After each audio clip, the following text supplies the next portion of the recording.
good, everyone, and welcome back to Kaya's Commentary. And if you're new here, welcome to Kaya's Commentary. This is a podcast that offers commentary on pop culture topics, real world issues, anything in between, and maybe even some advice every now and then. Before we get down to it, you can follow me on Instagram, Twitter, and TikTok at Kaya R. Pennington. And you can follow Kaya's Commentary on Instagram, Twitter, and TikTok at Kaya's Commentary. Also, be sure to hit that follow/subscribe button. So I really enjoy doing this, and not that I can't talk to myself on the internet for hours. It is nice to know at least one person is listening and or watching. So yes, please hit that follow/subscribe button, leave likes, leave comments. It helps a lot and I really appreciate it. Please do. Also, before we kick off the show, typically I try to do 4 segments within an episode, but because I already know that my segment 1 is like 15 to 20 minutes, we are just going to do 3 segments for season 2, episode 1, and then hope to get back into 4 segments the second episode. So with that, let's kick it into our first segment, What Drives Me, where I give my commentary on something that drives me. Today's topic, the underappreciation of creativity, specifically writing. So a lot has happened since the season 1 finale of Kaya's Commentary. I graduated from college with my theater degree. Anyone that knows me knows that I am a creative. I love to write. I have a passion for writing. I love to act both on stage and on camera, and I hope to get more experience on camera soon. Even this podcast was kind of born out of my journalistic interests. And while this podcast certainly is not the most journalistic all the time, I still try to occasionally uphold a journalist's code of ethics and morals. Bottom line, I am a creative. I love to create content. Unfortunately, it seems like a bad time to be a creative right now, specifically in Hollywood. So studio execs have decided that they don't really want to pay their writers what they're worth.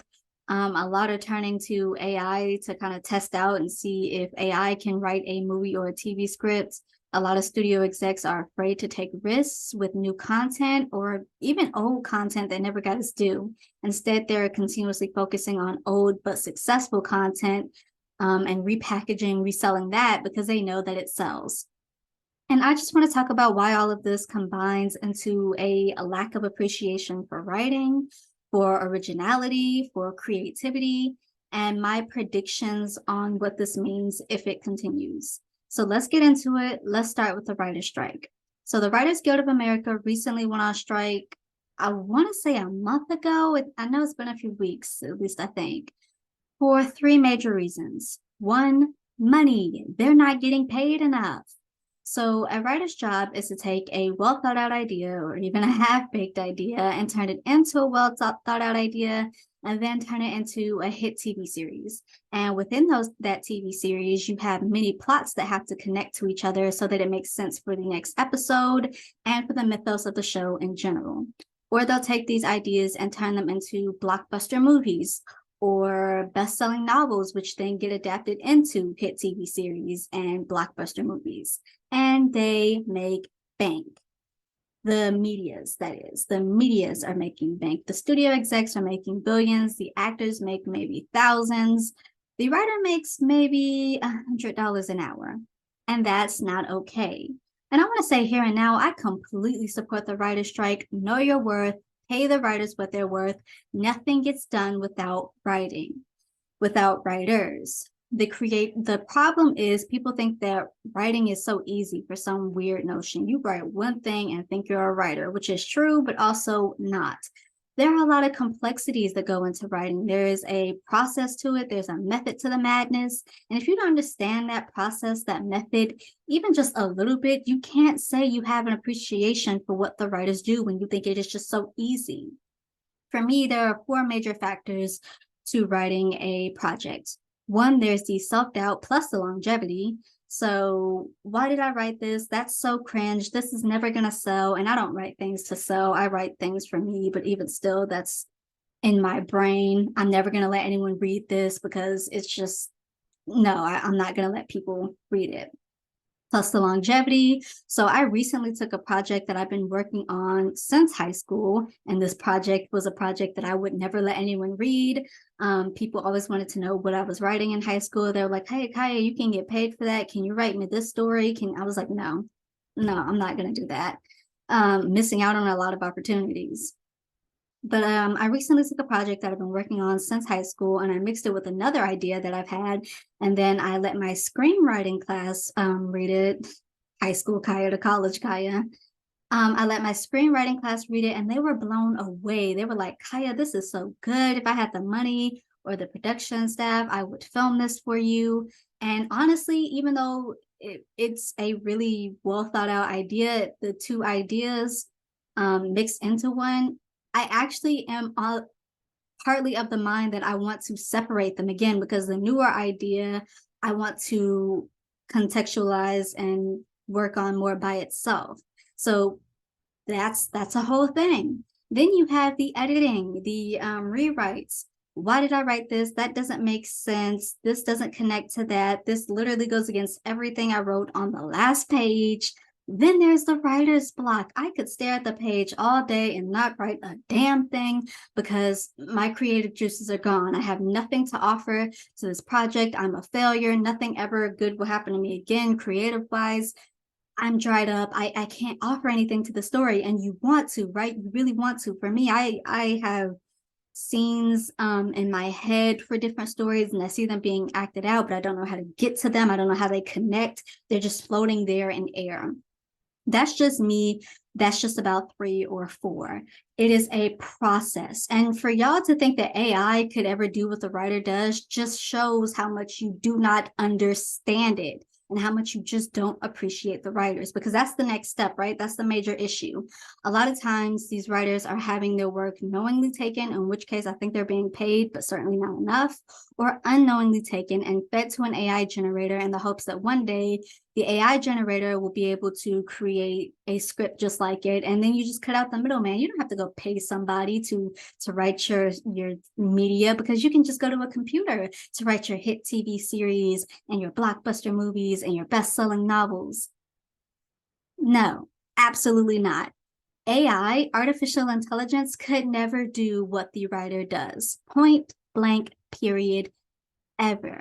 I don't care that artificial intelligence has the ability to use all this flowery language. If you just throw a bunch of flowery language on a page, it doesn't mean anything. There has to be emotion behind it. And yes, it is partly an actor's job to bring a role to life and give that character depth, but a writer does that as well with how they write it. Again, AI can throw a whole bunch of flowery language on a page, but if it has no emotion, no connection to it, the actor is not going to know what to do with that.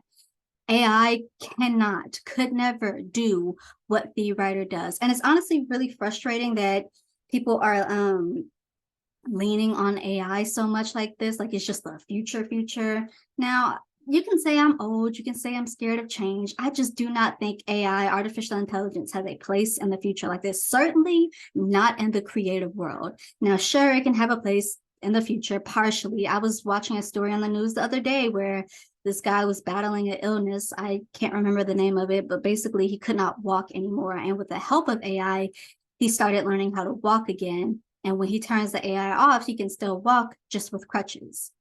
But AI is never really off, is it? And then I'll see on the news every other day about how artificial intelligence is breaking from its programming and then start talking all types of crazy to its programmer. So many stories, so many movies and pieces of media that are like artificial intelligence is just going to take over one day. For y'all to just be allowing it to take over one day, like, it makes no sense. No place in the creative world, none, at least not on this level, absolutely not. Anyway, the third major issue is job security. So it used to be you had 22 episode seasons, and then you had like 7 to 10 seasons and a series total. There might have been a show or two that got 15 to 22 plus, but standard typically mini shows had around 7 to 10 seasons. So you wrote it, it filmed during the summer, it aired during the fall. Maybe your biggest concern was, does this get a renewal? It gets its renewal and you right back in that writer's seat time the year roll around. Now, and mostly on streaming, you have 6 episode seasons and like 2 to 4 seasons max, because everyone is canceling everything so quickly because either media is a hit now or it just fails. And it's like, again, this is how y'all do not understand everything, because most medias take time to build a fandom. The problem is not the media, it's your marketing of the media. But that's a whole other topic, and maybe I'll come back to address that later. So 6 episode seasons, 2 to 4 seasons max in a series. And then the episodes themselves are like 105, 115, 130 minutes. And real quick, personally, as a writer, I am of the mind that no episode really should go past the 105 mark. Like in most cases, there's not really a reason why an episode should be longer than an hour and 5 minutes, unless it's like a series premiere or a season premiere or a series finale or a season finale, right? Outside of that, there's no reason for it. Maybe just make another episode, because 1 page of writing is equal to 1 minute of screen time, right? So you can't tell me the plot, the driving factor, the rising action, the climax, the resolution, whatever, what have you, within 50 to 60 minutes in this episode, but you can tell me the entire storyline of this series within 6 episodes, and you're not a mini series. Maybe make another episode. And I know it's all about money. It takes money to create another episode. But if you have an episode that's like 130 minutes, maybe make another episode. Anyway, 6 episodes in a season. Seasons themselves are like, or series themselves are like 2 to 4 seasons max. And then you are waiting for it. So you write it, it films, you get it edited, which already takes time, and then you're holding off on a show for 2 extra years. And that was partially due to the pandemic. Slow production was partially due to the pandemic. But the way y'all are screaming the pandemic is over now, you can go back to the movie theaters, you can go back to Broadway. Now, I could be missing some stuff, of course, but it just really does not seem to be a reason why, when you already got it filmed, edited, produced, all of that, you're already done with all of that and you're on to your next project, and actors are going on to their next project. And why are you holding off on a piece of media for so long? Personally, as a viewer, I don't even know if I'm interested in that story anymore. I don't care if it's Bridgerton or The Witcher or whatever. I know Euphoria, and I ain't gonna lie, I was hate watching Euphoria anyway. But season 3 of Euphoria is coming out in like maybe 2025. Actors already have other jobs. Writers, if there even is a writer's room, already have other jobs.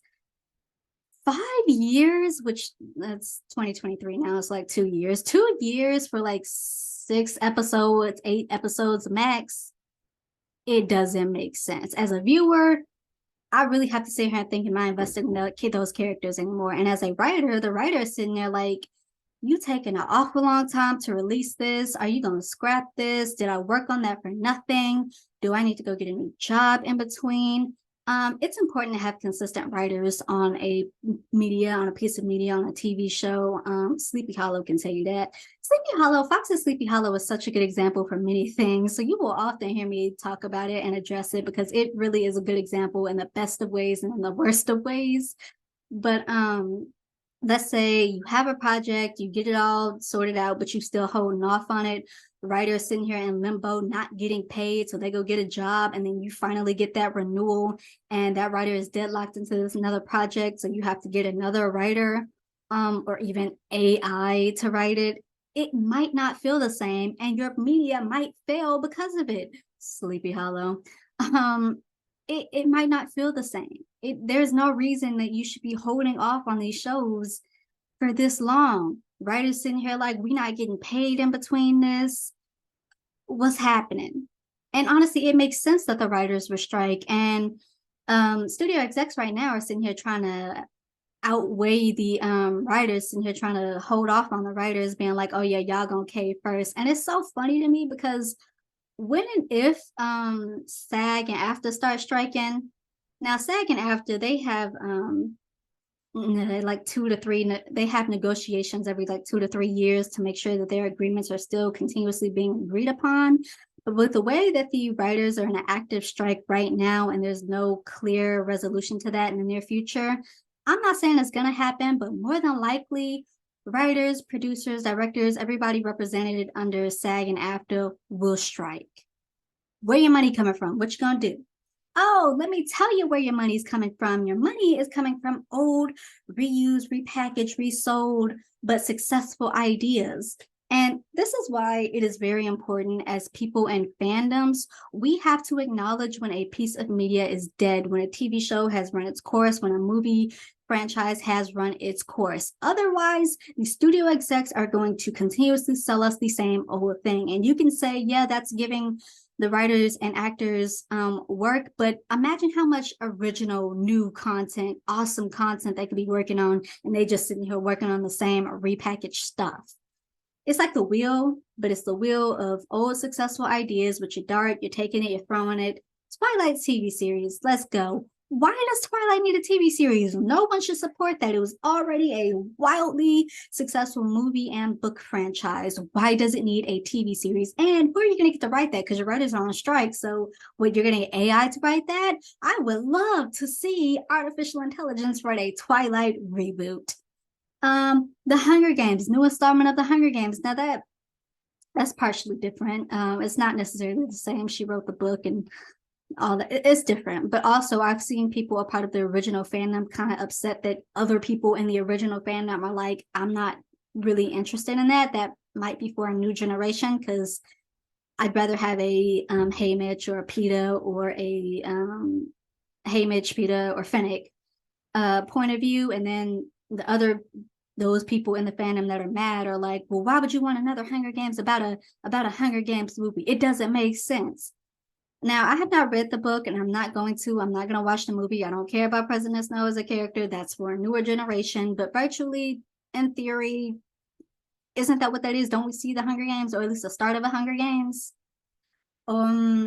Harry Potter TV reboot series. Now, I'm trying not to lean too much on that because I wasn't even a Harry Potter fan, and they're trying to diversify that, which I'm going to come back to diversifying old content in a minute. But Percy Jackson reboot TV series, that's the only one I will give a legitimate slide to, because my unpopular opinion is that I actually liked the first movie, but apparently no one else did. So only one I'm gonna give a legit slide to. Everything else, and you can say people in fandoms, oh no, they really think that this series should be continuously going on. Why? Step out of the fandom gaze and tell me why we need a Twilight TV series, or why we need a Harry Potter rebooted TV series that's just more diverse. Why, when you have all this other content that could be made? Because here's the thing, I'm not opposed to reboots. I am not.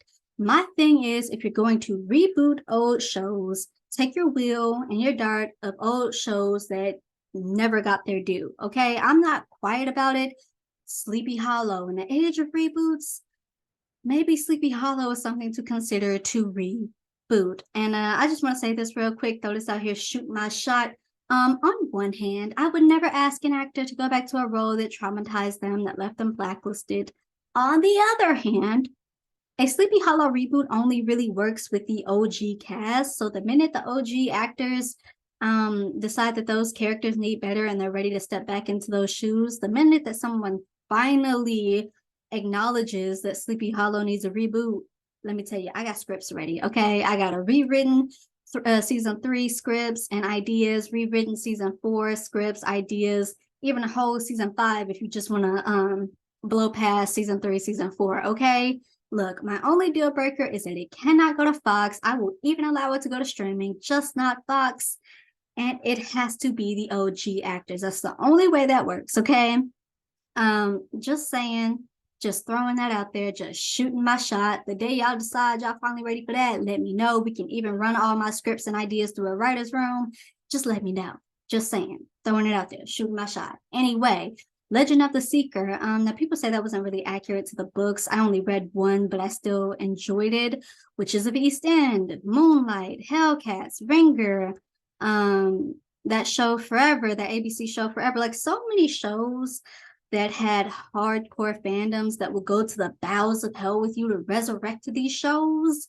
They would support. You already know it has fandoms. For y'all to just be repackaging, reselling old successful content. We as people and fandoms have to tell these studio execs that stuff will not sell anymore. Otherwise, they will continue to sell it to us, and we're not going to get our other beloved shows back, or we won't even get new original ideas, because that's the other thing. Take your little wheel. If you don't want to do the old but not touched ideas, take your little wheel full of new content, throw your dart at new content. That way you don't have to worry about diversifying old successful content, because there are so many diverse fantasy novels, contemporary romances, good non-toxic contemporary romances that y'all could be doing to still be focusing on old but successful content.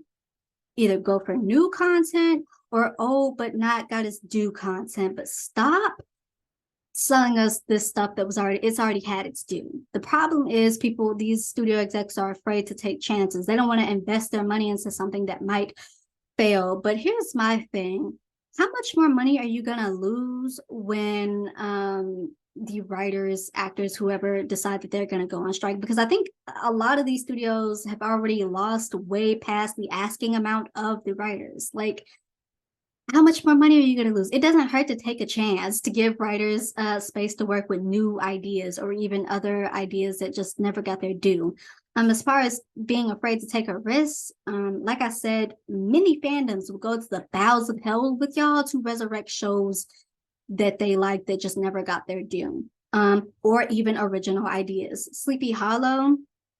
Now, Sleepy Hollow was a idea, as far as supernatural wise, was an idea that might have already been done by Supernatural, Charmed, all the other supernatural shows. But the execs of Sleepy Hollow, the producers, writers of Sleepy Hollow, made it their own. And even when the actors were having fun with that project, they could acknowledge that it was a kooky idea. This is about Ichabod Crane, but now he's a time-traveling revolutionary soldier, and he's been brought to modern-day Sleepy Hollow to fight evil with Lieutenant Abby Mills. Actors had great chemistry. They were very interactive with the fandom. It was new, something that felt fresh. Take a chance. Take a chance. Old content that never got its due, new original content. Stop selling us old repackaged crap that's already overdone. Otherwise, my predictions are you are going to fail. You're already losing out on much more money than the asking price that the writers were already asking for. If and when the actors, writers, producers, directors, everybody represented under SAG and AFTRA start striking, what, you gonna get AI to act in your stuff too?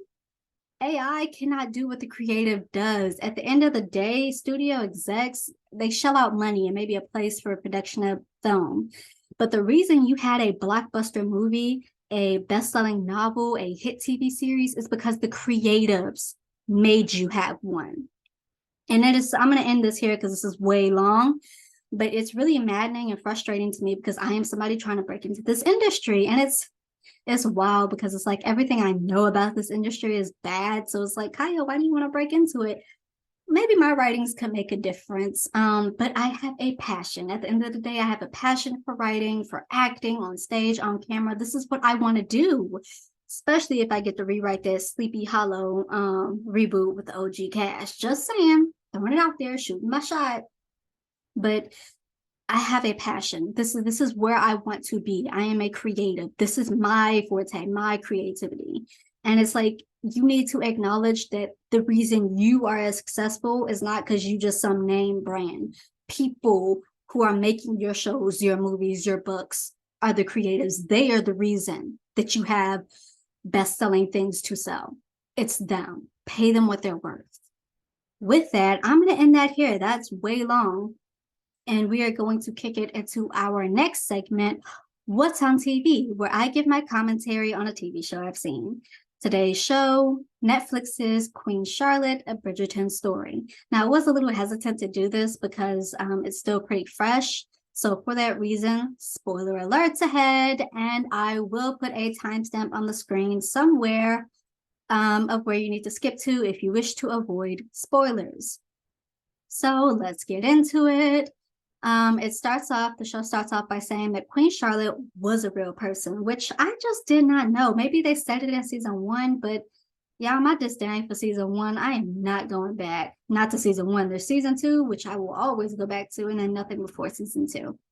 But looking at it, Charlotte, historical figure, was most certainly a Black woman that they just lightened in her portraits. Most certainly, she was a Black woman. Anyway, show starts off with she was a real person, but this is a fictionalized story about the fictionalized character that we've created and nothing to do with the actual historical figure outside of the fact that she was married to an actual King George and they actually had 15 kids together, which I appreciate because I believe it was in my season one Kaya's commentary finale that I mentioned how it drives me when people take historical dramas and be like, that's not accurate, that's not accurate, that's not accurate. It's not supposed to be. It's a dramatization. Babes, the only thing these people have in common with the historical figures are the namesakes. That's it. This is, take it for what it is, take it at face value. So I really appreciate that. So there are two storylines within this show. There's the present storyline that we know, and of the present storyline, two plot points. One, the only heir to the throne is dead, and two, Violet Bridgerton and Agatha Danbury, who I will be referring to as Violet and Agatha, just so I can remember to make a point about that later. They're not reevaluating their friendship, but they are embracing in their friendship. Main storyline, which is the past storyline, we see a young Charlotte and a young George's romance story, as well as Agatha fighting to keep her title and her legacy. So let's get into it. So Charlotte and her brother are making their way to England. I believe they are from a small province in Germany, and her brother has sold her off in marriage to King George. And so they on the way to the wedding. This is not even some, oh no, you'll get to meet him and you'll get to know him and then you'll have your marriage. No, this is her wedding day. So Charlotte is sitting in the carriage and she's understandably mad and pouting. And so her brother is like, stop pouting, you'll get over it. Charlotte is like, no, I won't, screw you. So they get to the palace and George's mother, who I will call the Princess Dowager. She's a Princess Dowager, the Dowager Princess of Wales. She low-key act like she regent, and it's like, I don't know why she has so much power. Now, given the way she orders people about is like she is like the majesty, his majesty wants this to happen. But it's like she's a woman, which they address. She has a line that's like, I do not remember names, I am female. It's comical. But she's a woman, so unless this order came from Charlotte or George's mouth himself, even if she's saying his majesty wants this, his majesty wants that, she is not his majesty. So I don't understand why, but that's how she uses that a lot to get what she wants. And so yeah, it's just already like, why are people listening to you anyway? She kind of acts like regent. It's like she's not. George is very much ruling, but I'm going to refer to her as Dowager Princess because I can't remember her name. So Dowager Princess and a few other men of parliament or high-ranking men are observing Charlotte, and Dowager Princess is like, woof, y'all didn't tell me she was going to be so dark-skinned. Charlotte is about my complexion or lighter. Anyway, Dowager Princess is like, y'all did not tell me she was going to be so dark-skinned. But you got good teeth and you got hips for childbirth.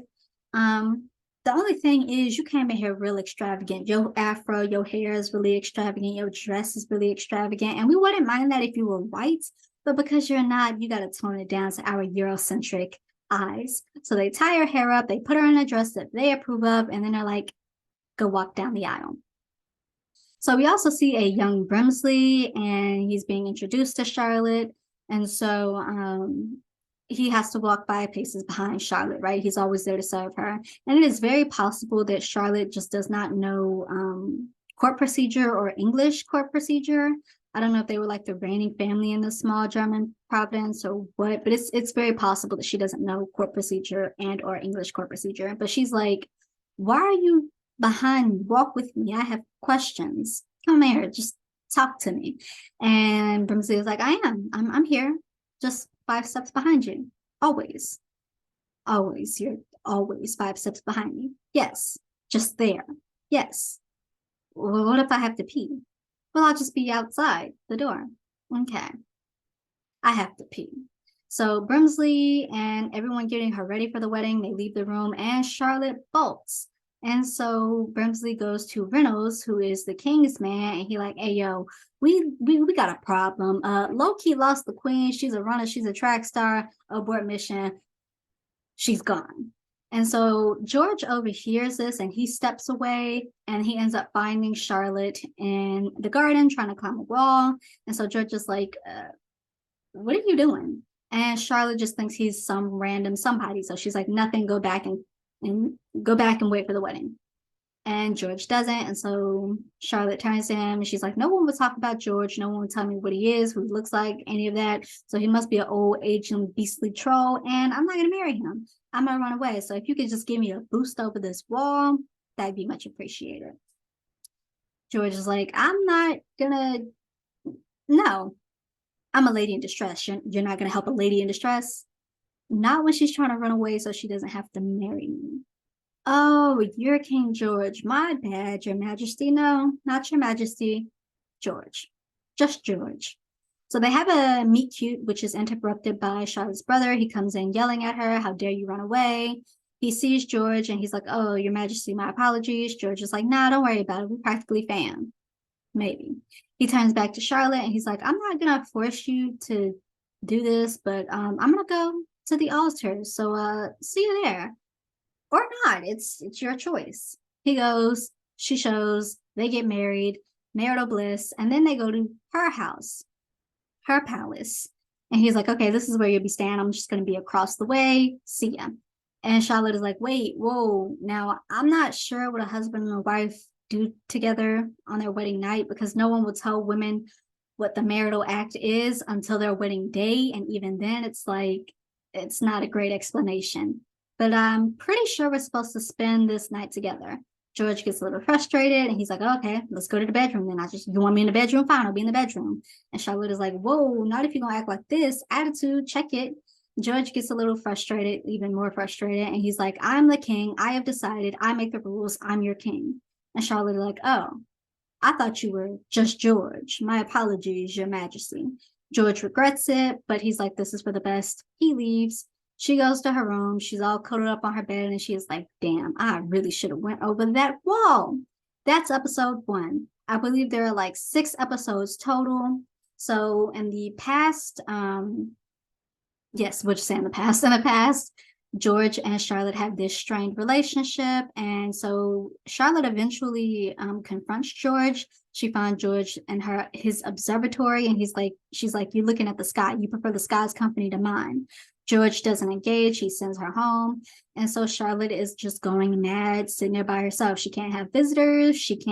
They're on their honeymoon. And so, it used to be way, way back when you consummated the marriage in front of like 15 males that were also in the room. And for anybody that's seen Reign, specifically the first episode when Mary and her ladies are not eavesdropping, but spying on the princess consummating her marriage, but they're behind that wall. Why couldn't these 15 males be behind that wall? Why are you gonna be in the room?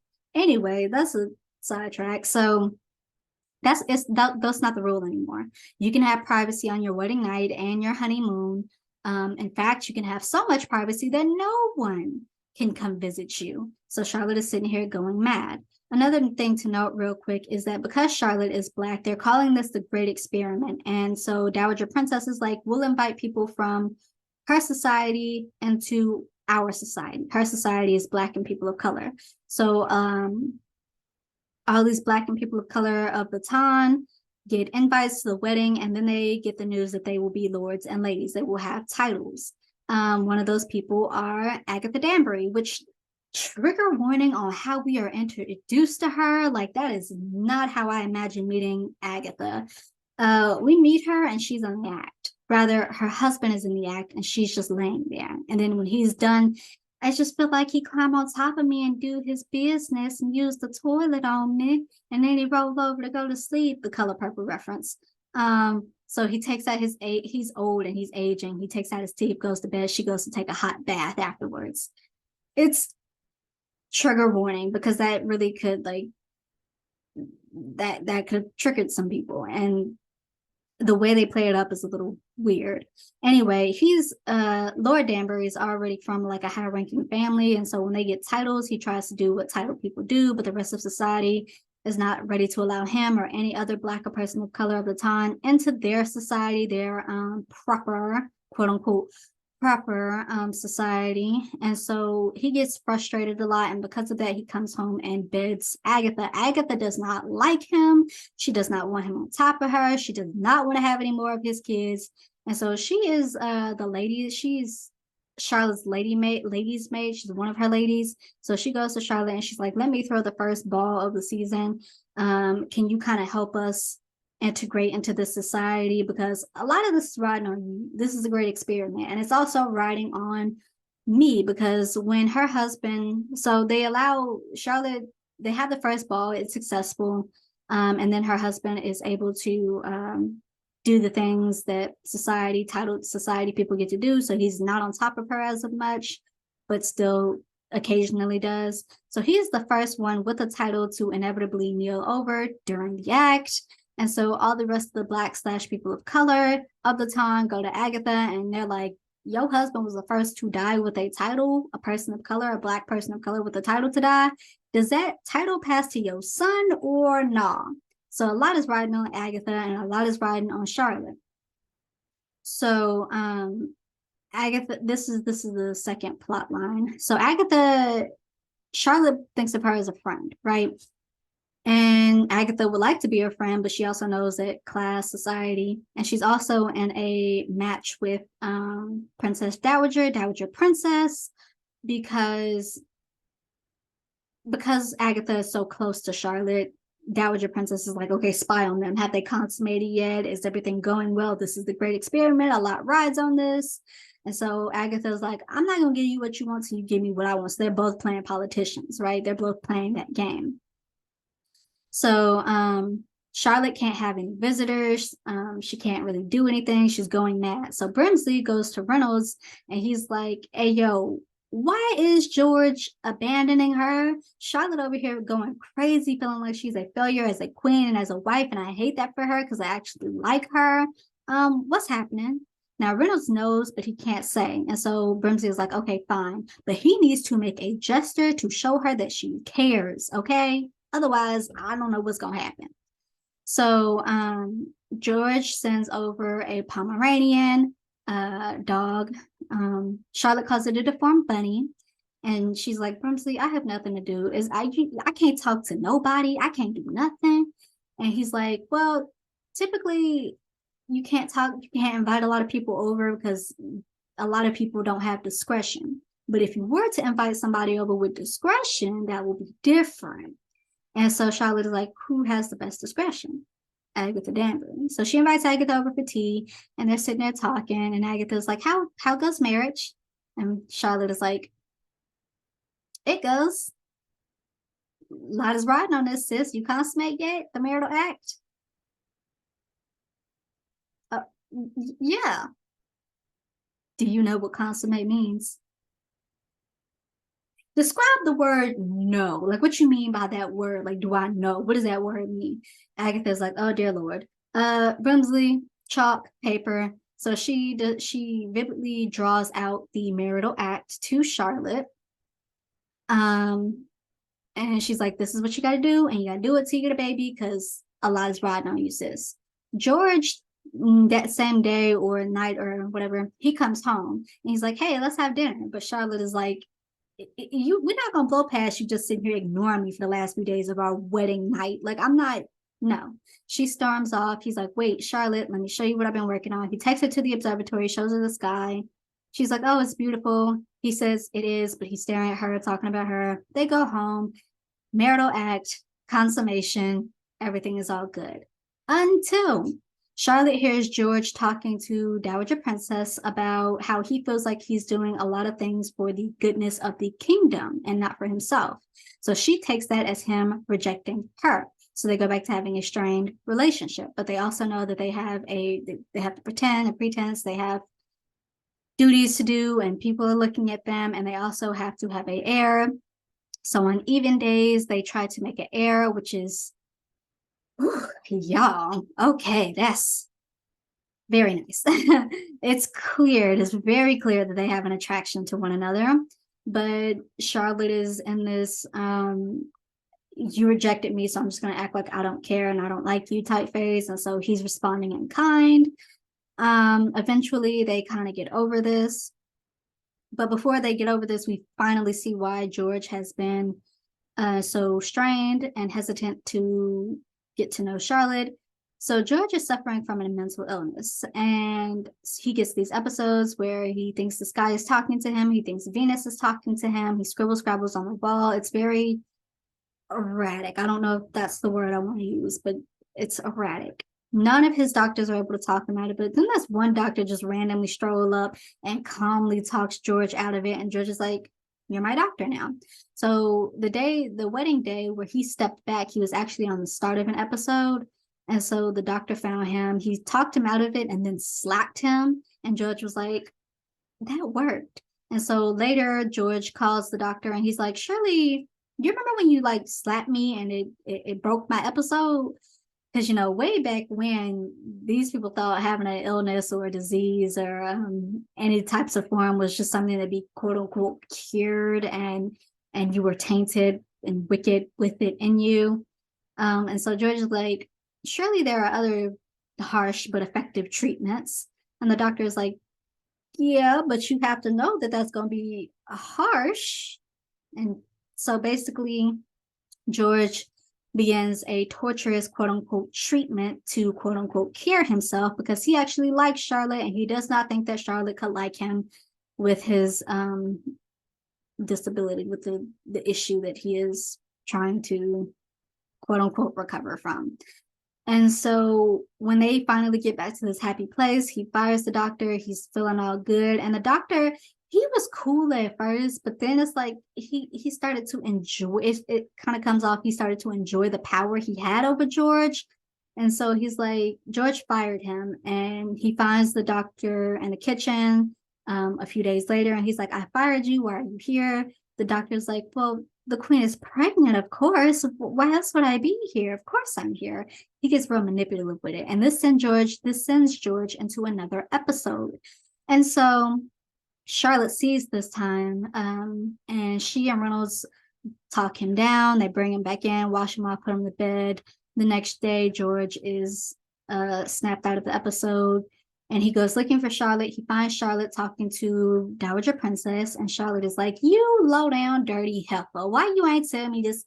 This is a lot to take in. The two things I noticed that the sharp knives were replaced with dull ones, and the windows on the top floor were sealed the moment the king moved in here. And now this, why didn't you tell me? You could have at least prepared me. So George hears this and he takes that as Charlotte rejecting him. So he goes back to his torturous treatment. So Charlotte runs off to Agatha's place, and Agatha's like, what are you doing here? And Charlotte is like, well, I've come to offer you my sorrows and prayers and the loss of your husband.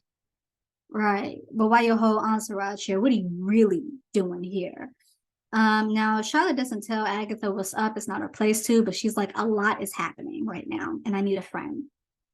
So Agatha's like, okay, if we're going to be friends, I am sorry that I've been pushing this whole it's all rides on you narrative, but honesty, you have to fix this. You have to find the best way, because this is the circumstance. You are pregnant. Being here right now is you kidnapping that baby and me helping, aiding, and abetting you kidnap. You cannot be here. We will work through this, but you have to find the best way to cope. She says that in a better way than I did, but she talks Charlotte down, and Charlotte's brother also comes over to kind of talk her down. And then they take her back home. Charlotte's brother turns to Agatha and he's like, "Thank you for your discretion. I like you. You're real discreet. Can I court you?" And Agatha is like, "Well, my husband left me destitute. This is why she's fighting so hard to make sure the title passes on to her son and their legacy is secure. Because even though her husband was from a well-off family, he left her with nothing." And so Agatha is like, "Sure." So Charlotte goes back and then she goes to find the king. And she's like, "Hey, yo, Reynolds, where king you at?" And Reynolds is not a part of the abusive treatment, but he hears how Georges screams and he does not like it. So he tells Charlotte where to find him. Charlotte finds him and she demands that he be released from his torture chair. She fires the doctor, lets him leave with his head for some odd reason. And then later that evening, she and George are talking and she's like, "I've been feeling like I was the failure. And then it occurred to me that maybe you feel like you're the one who's broken, but I love you no matter what. But do you love me?" And he's like, "I have all these different worlds colliding in my mind. I can't do this. This is not a life for you." And she's like, "George, I will stand with you between the heavens and the earth. I will tell you where you are. Do you love me?" And he's like, "Yes, I love you. From the moment I saw you trying to climb that wall, I loved you. My heart calls your name." Very Shondaland Bridgerton writing, which is a compliment.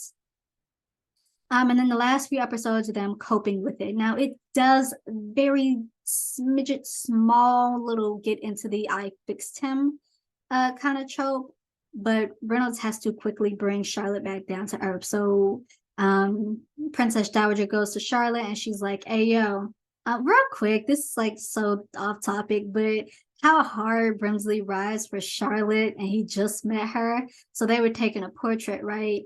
And Charlotte was like, "Hey, painter, you made my skin a little too light. Darken it as it actually is." Dowager Princess is like, "Nah, brighten it even more. His Majesty wants the Queen to glove." Again, these words did not come from His Majesty. His Majesty not even in the room. The only reason you did that was because of colorist beliefs. Cause like, and so Brimsley, the way Brimsley side-eyed Dowager Princess, and he's like, "What staircase can I push her down without being caught?" Like, it's great. Anyway,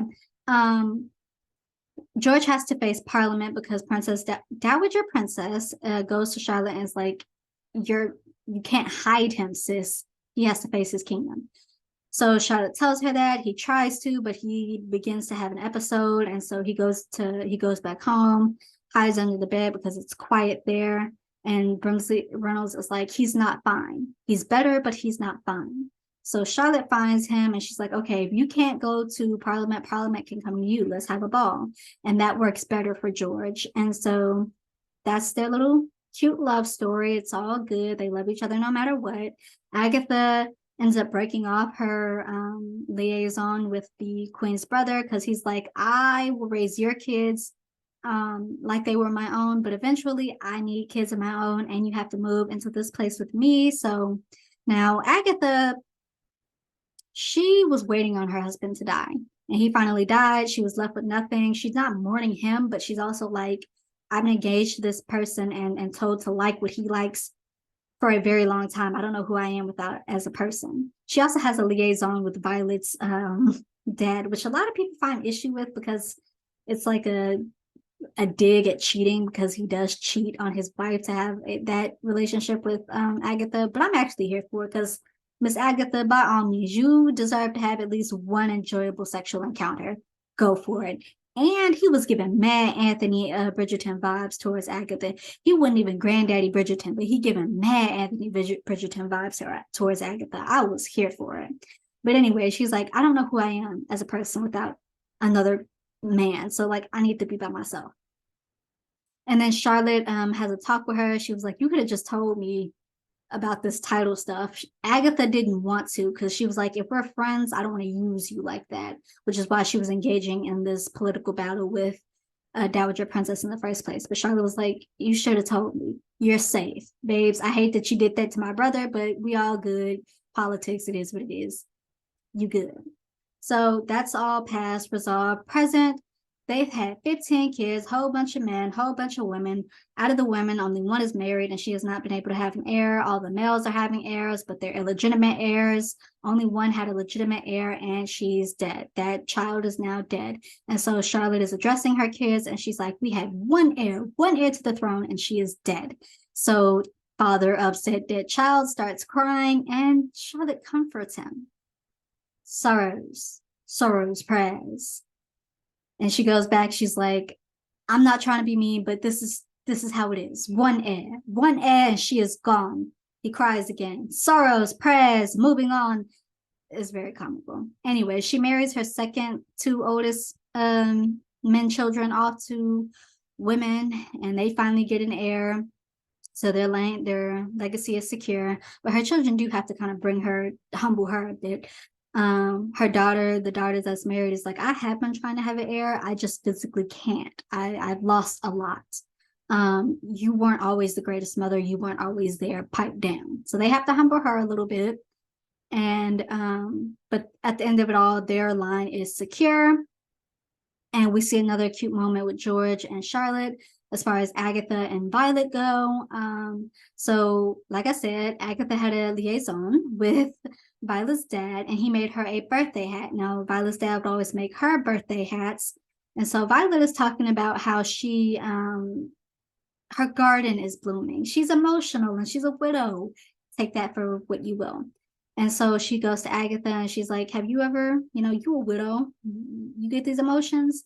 And so, yes, she had with Violet's dad, but she didn't want to tell her, hey, yo, I smashed your daddy. So she was like, well, yeah, with the queen's brother. And so Violet ends up finding this birthday crown that her dad made Agatha. And so she then goes to her home and she puts two to two together. And then she goes to her home, takes out all the birthday crowns he made for her and the ones that she made for her children, placed them in the parlor, and then we're like, hey, Agatha, let's go have some tea. I was just feeling sentimental today. Isn't this so pretty? Let me look you in the eyes. You know. Yeah, I know. And you know I know. And I want you to know that I know that you know that I know, And they don't really do anything. I don't think they're going to be beefing because of it, but it's just that acknowledgement that it happened. Also, one final thing, Brimsley and Reynolds have a very cute but apparently very short relationship. We see them at the end of the show dancing together, and then it fades out to an old Brimsley dancing by himself. But that's pretty much the show. I believe I've covered all points, all plots. So 7.5 to 8 out of 10. I have two major issues with it and then a few ticks. Major issue number 1, the introduction of Agatha. Like I said, that it was kind of played for a satirical, comical way, her just sitting there laying there taking it, and it's like with her husband, and it's like trigger warning. On one hand, somebody would say that was her duty anyway to produce heirs with her husband. On the other hand, somebody would say that was sexual assault because she did not want it, and the way y'all are playing it up for satirical, comical, it came out weird. Trigger warning. Issue number 2, the romanticization of Farmer George. Now, George is a farmer, and the actor who plays him is very handsome. He's a good-looking guy, and this story itself is very romantic, very hot at times, and very overall just well crafted. And so you'll have people saying, this is the same George from Hamilton, from Turn Washington Spies, from not Liberty Kids, because I don't think Liberty Kids did it, but Schoolhouse Rock, and they portrayed him as cartoonishly villainous, when in fact he was dealing with a mental illness. And even in the show, they don't fully portray the mental illness as the best of qualities, but even still, it's like, to the colonists, not to take away from that mental illness, but to the colonists, they didn't know he had a mental illness. So to them, he was cartoonishly villainous. And even if he did not have a hand in the restrictive acts being placed in the colonies, Atlantic slave trade, colonizing thousands of countries, do not let this fictionalized story of this fictionalized person make y'all forget history. Because if it's one thing you are taught, it's the American Revolution, whole course on it that teaches us that the Patriots were the quote unquote good guys and the British were the quote unquote bad guys, even though that is a wild oversimplification of the events. at the end of the day, George was not the greatest person. He was not this person that Bridgerton Story portrays. And they do that with Hamilton. They do that with, like, even though these people might have had better qualities, like Hamilton might have had some better quality, don't let these pieces of media make y'all forget that these people had friends that were slavers or were slavers or were colonizers, or like, please. Now, I implore y'all to take at least one American Revolution history course in college for those that go, or some higher education. You might not get. I had a great American Revolution professor. So that's a wild oversimplification of the things that we are taught in high school or K through 12. But at the end of it all, George was not. Stop romanticizing it. My ticks. Now, this is just a weird something that I've noticed. Agatha and Violet calling each other by their given names. Maybe they did that in season 1. Again, I'm not going back.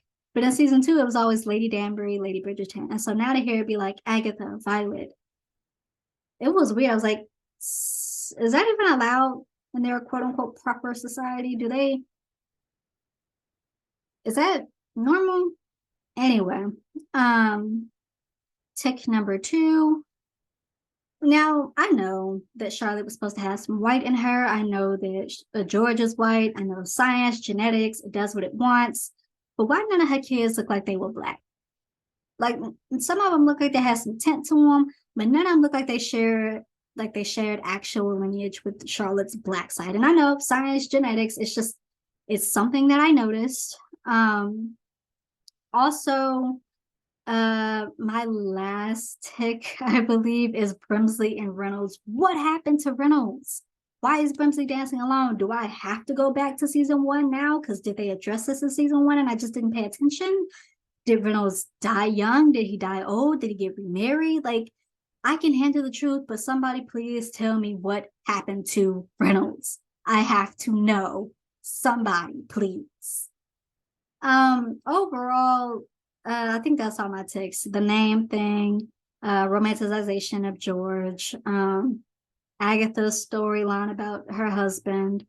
Yeah, overall 7.5 to 8 out of 10. I think it's really enjoyable, outside of my ticks, my issues rather. And I just really want to sit here and praise these actors because they took characters that were already established, played by other people, portrayed them, and it still felt like the same character. This is the beauty of creatives. This is what they can do. They took these characters, people wrote these characters and still made it feel like them, and then the actors took them and still made it feel like them. Even Violet's dad, who was not Granddaddy Bridgerton, sitting here giving Anthony Bridgerton vibes. I mean, he's technically a granddaddy, yes, but he's not. His surname isn't Bridgerton, but he giving mad Anthony Bridgerton vibes. Like your round of applause, your snaps, your jazz hands, all of that, flowers to you. It's awesome how these actors made these characters still feel the same.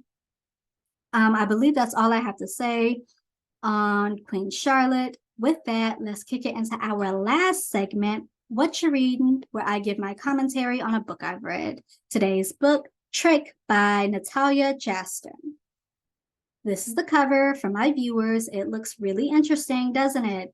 Yeah, that's why I started reading it. I started reading this on the internet, but the site that I was reading it from kept popping up the ads. Y'all know the ads. And I got tired of that, and I couldn't find the book anywhere else online, not even on my library. So I was like, let's go ahead and buy it because I'm liking what I'm reading so far. And let's also go ahead and buy the second book, which looks just as interesting, so that the next time I go traveling by plane, I will have something to read. So let's get into the summary of this book. Also, this is a revised version. The copy that I have is a revised version, and it's a pretty thick book. It is, but it isn't. It's like 491 pages, but I'm going to get to it in a minute as to why I called this a thick book. But let's go for the summary. Stay away from the court jester, especially if you're a good little princess. Now, real quick, I'm going to be breaking in and out. I believe it was my first Kaya's Commentary podcast episode where I talked about how it just completely cringes me the way authors take excerpts, especially when it's like, oh, I'm a bad boy, or I'm a domineering man, or I'm a take no mess kind of woman, and I'm a boss bitch kind of woman. And it's just like beyond cringe to me. So that right there was already a little but let's keep reading. The court jester marks his targets with a ribbon. That's how I know I'm next. The moment that band of scarlet fabric appears on my pillow, I know it's a promise, a bad omen delivered by someone wicked. He's powerful, he's sinful. They whisper about him in the castle's shadowed halls. Everyone fears his devilish tongue, yet everyone desires his heated touch. With each seductive temptation, I fall under the jester's spell. With every forbidden moment, he ignites a fire that I've never known before. But the jester is guarding a treacherous secret, and becoming his obsession is dangerous. As a good little princess. Okay, I should know, because if I don't risk my ruin, I'll surely sacrifice my heart. Now, this was also marketed to me. It sounds interesting, right? And the reason I picked this up was because of the ribbon aspect on the pillow and stuff. And also, this was marketed to me as enemies to lovers, which I had just got to stop believing. If it is marketed as an enemies to lovers, 9 times out of 10, it is not. This is not an enemies to lovers. This is a rivals to lovers, more accurately, a hate to love. But let's get into the chapters real quick. So this is around chapter 11. This is where it's rivaling or hate, right? That small section in the front for my viewers. Sorry for the people who are listening and cannot see. Now, I stopped at chapter 25. So between this first section is, oh, I hate you too. This middle section, this small middle section is like, oh, you actually are human. Wow. Let's fool around. Let's mess around with our clothes on. Let's dry hump. And then this section at the end, I'm assuming is them continuously dry humping before they will actually get down to the actual deed. This whole thing could have been slowed down. So this rivalry could have lasted well into these middle chapters. And then we find out that, oh, you actually are a decent person, which kind of fades into this last chunk. And then in this last chunk, you have almost moments before finally having a actual moment. So this is a romance set in a fantasy world. I thought this was a fantasy with maybe a subplot romance. I am of the belief that there should always be two things going on or more going on in a fantasy. You have your conflict, something that is driving this fantasy forward, the plot forward, a looming war, evil queen, evil king, parents are beefing with somebody, something. Nothing is driving this plot forward. It is just a romance in a fantasy world. I didn't even know that was a thing. And because their romance, their rivalry, their hate turns into passion so quickly, it's not an insta love, but it is still stuff happened too quickly. And that's the only reason I read as much as I did. This is certainly on my do not finish list.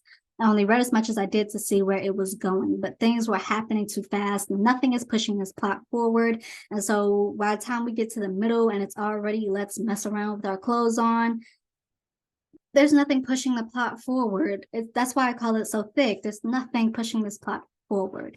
Now, there's no reasons. I'm going to go on a quick tangent about what an enemies to lovers is, because I believe I've said this in my last video. It drives me when people label everything as enemies to lovers. Y'all don't understand the trajectory of enemies to lovers, in which case, stop labeling everything as it. Now, enemies to lovers only works in a fantasy. So half right, you got that right. It is completely toxic in a real world. So therefore, you have its counterparts. You have rivals to lovers and you have hate to love. But enemies to lovers is not an interchangeable term or trope for rivals to lovers, hate to love. They are different things. Rivals to lovers can work and a hate to love can work in a fantasy, but it works best in contemporary. And it's like two main characters are rivaling over a miscommunication or a job. And it's like, I don't like you. And then they have some later exchanges where it's like, oh, you helped me out. Okay, we can talk a little bit, to friendship, to I actually kind of like you, but I'm not going to say anything, to almost moments, to okay, I like you, let's have some fun time. And the same thing with hate to love, just a lessened version of it. Enemies to lovers, two families, two rivals, two beefs going on between two organizations or whatever. So let's say a vampire hunter, the best kind. And from birth, these two main characters are told that person, that family or whatever is bad and you must kill them, literally kill them, or they will kill you. So the main characters have exchanges and they're trying to kill each other. Then they have later exchanges where maybe one helps the other. And then it's like, I don't trust you, but we can work together. And then it goes into an allyship. And then from that allyship, it goes to, I kind of like you. I kind of like you too, but I'm not going to say anything. Then you have almost moments. And then it's like, okay, I like you. I like you. Let's have some fun time. A very long trajectory from hate to love. It is not the same as rivals to love, not the same as hate to love, simply because the stakes are higher. They are literally trying to kill each other. They are like, it's different. It is not an interchangeable term for hate to love or rivals to lovers. These characters have no reason to be rivals, no reasons to have hate. Now, they are from different kingdoms. Kingdoms aren't beefing. I mean, it's actually a really interesting concept. So you have the spring, autumn, fall, and summer. These are the four kingdoms. And all autumn, winter, and summer met up in the spring kingdom to celebrate a treaty that was signed a long time ago. So kingdoms ain't beefing, families not beefing. The only reason they would be considered rivals is because apparently in the Spring Kingdom, everyone is obscenely vulgar. And so Bria, the main female character, is a prude. She is such a prude. And Poet, the main male character, is obscenely vulgar. Every other word, so he's open about his sexuality, right? And not that she judges him for that, but every other word is like, C word for a rooster, P word for a cat, F word, C word for vagina. And so Bria's like, you ain't gotta talk to me like that, which fair, because this man, fair. But even still, there's no reason to have beef. Even Bria's mother is like, sweetheart, you don't have to be, you can have fun. You can laugh with the other ladies who are making crude jokes. It's okay to laugh. Bria's a prude. Poet is vulgar and he makes fun of her prudish nature. That's it. No reason to be rivals. Now they do come from different class, but Poet could have a high ranking title if he wanted to. The only reason he doesn't is because of his quote unquote treacherous secret, which is that he has a child with a disability. Now he could be high ranking, but that would get people to really look at him, and he doesn't want people looking at him because they might find out about his son, and if they do, they will be really ableist about it. So he doesn't take the high ranking title. But class would be the only thing that keeps them apart, but it doesn't, because even when they start messing around, Bria's like, okay, but now we can't because of our class issues. He could be high ranking if he wants to. No reason to have hate, no reason to be rivals, nothing. Now, even though they didn't have a reason to be rivals, I was still enjoying their rivalry banter, which is the only reason I bought the book and the second one. But there's nothing pushing this plot forward. They have no reason to be enemies. They're not. This is not enemies to lovers. No reason to be rivals. No reason to have hate to love. She's a prude and he's vulgar. That's it. Now, I did not finish this book. I didn't even turn to the end to see if a second plot might be starting, like a looming war might be starting. I didn't. I got really bored with this book. And it's an erotica. It's borderline an erotica. And for an erotica, I was just not enticed. And I don't really even read erotica like that. And that's not judgment. I just don't have a need to read erotica like that because the books that I typically read are enough. But because this is just oversaturated with certain words, and don't call me a prude because I've been known to say a word or two, but this oversaturates words and scenarios. And so it's like everything kind of happened quickly and it's not that enticing. It's not a bad read, but it's certainly not a good one, especially not to have bought it or its sequel and to be a trilogy in whole. Like this is the first book, this is the second, I believe there's a third one coming out later.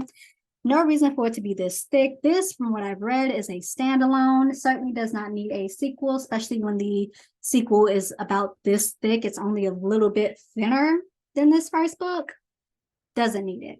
But I brought the second book out so we could read the summary real quick before I end the show. So let's get into it. Never catch the court jester's attention, and never be alone with him. Those were the rules, and I'd broken them. Those were not the rules. No one explicitly told her not to be alone with this guy. Her own mother was like, go ahead and laugh with the girls who were horning over him. No one explicitly told her that. The jester had been a dark temptation, forbidden, magnetic, seductive. His wicked tongue was impossible to resist. Captive to my enemies' heated embrace. They're not enemies. Their kingdoms aren't beefing. Families not rivaling. She's a prude. He's vulgar. No reason to be enemies. No reason to have rivalry. No reason to have hate. I became his obsession, and this devious, sensual trickster became my destiny. Now our fates are linked. In a kingdom where passion and power clash, I'm the ruined princess he walked through fire to protect. But deadly threats are closing in. A dangerous game has begun against the crown. And if I don't make a cruel deal, my heart will be forced to choose my claim to the throne or my desire for the jester. That is, if his sizzling touch doesn't shatter me first. Again, I did not check the end of the book to see if this was starting, but this is a plot point. This could have been a main plot point of the first book. So a dangerous game as far as society goes. And then you have subplot B, which is them rivaling, which slowly turns into a romance. This, it's not bad, but it's not good. Certainly would not have bought it with the sequel. Does not need a sequel. This is really a standalone. It doesn't need to be so thick. They're not enemies. They're not, no, there's nothing really keeping them apart. 4.5 to 5 out of 10. Check it out if you want, but certainly don't buy it. I would just read it online if you could find it online.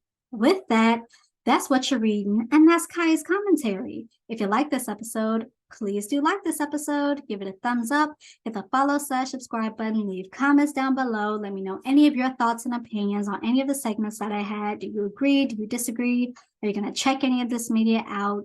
Let me know. Certainly be respectful, but certainly let me know any of your thoughts and opinions in the comments down below. With that, thanks for listening. Thanks for watching. See you next week.